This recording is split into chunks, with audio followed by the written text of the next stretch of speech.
Government general హాస్పిటల్లో గుంటూరు ఆసుపత్రి ప్రథమ స్థానంలో ఉంది. ఇక్కడ శాంక్షన్డ్ బెడ్లు 1270 ఉంటే ప్రతిరోజు ఇన్ పేషెంట్లు 15 నుంచి 1600 దాకా వస్తున్నారు. ఫంక్షనల్ బెడ్లు కూడా దానికి అనుగుణంగా ఉన్నాయి.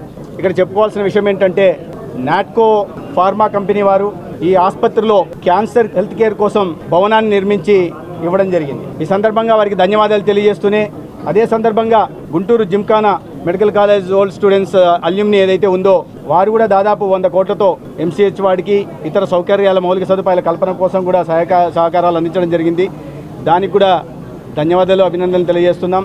ఇవాళ సిటీ సిమ్యులేటర్తో బ్రాకీ థెరపీ అదేవిధంగా లీనియర్ యాక్సిలేటర్తో లెవెల్ 2 ఆసుపత్రిగా ఉన్న గుంటూరు క్యాన్సర్ హెల్త్ కేర్లో లెవెల్ 1కి వెళ్ళడానికి అవసరమైన పెట్ సిటీ స్కాన్ కూడా త్వరలో ప్రజాప్రభుత్వం చంద్రబాబు నాయుడు గారి ఆధ్వర్యంలో ఏర్పాటు చేస్తుంది. దాంతో రాష్ట్రంలోనే లెవెల్ 1 హాస్పిటల్గా గుంటూరు జనరల్ హాస్పిటల్ అభివృద్ధి చెందుతుంది. అదే సమయంలో అనేకమైన గ్యాప్స్ ఉన్నాయి, లోటుపాట్లు ఉన్నాయి, సిబ్బంది కొరత ఉంది, మౌలిక సదుపాయాల కొరత కూడా ఉంది.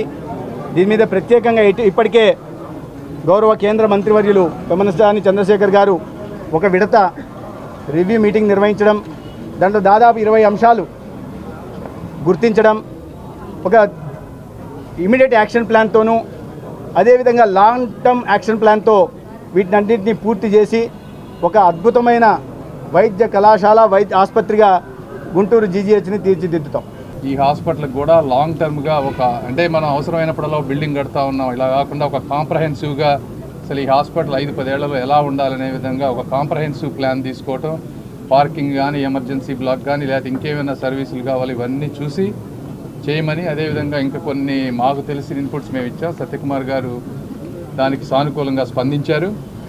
అదేవిధంగా ఇక్కడ జిమ్ఖానా వారు 80 నుంచి 86 కోట్ల రూపాయలతోటి మెటర్నిటీ అండ్ చైల్డ్ పెద్ద బిల్డింగ్ 7 ఫ్లోర్స్ కడతా ఉన్నారు.